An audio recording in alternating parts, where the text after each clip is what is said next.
The tower houses 10 bells, which are rung from a ground floor ringing chamber just behind the screen door.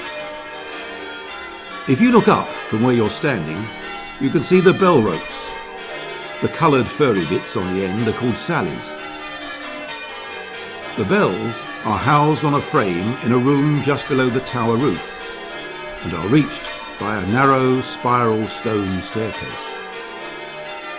The oldest bell in the tower is medieval, and 2 others date from the late 17th or early 18th centuries. 2 were added by public subscription in 1814 in commemoration of the peace at the end of the Napoleonic Wars, and 3 more were added in the first half of the 19th century. In 2006, the bell frame was replaced and 2 further bells were added. At the same time, the cracked tenor bell, dating from 1571, was recast.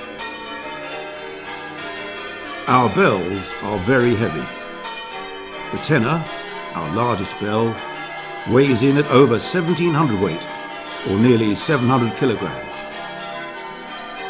It takes several weeks to learn the basics of handling a bell, and a great deal more practice to ring evenly with other ringers. Even the most experienced ringers never stop learning. It might be something you'd like to try.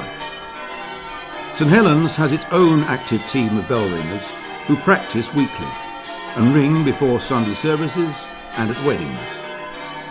And we also welcome visiting groups to ring our bell.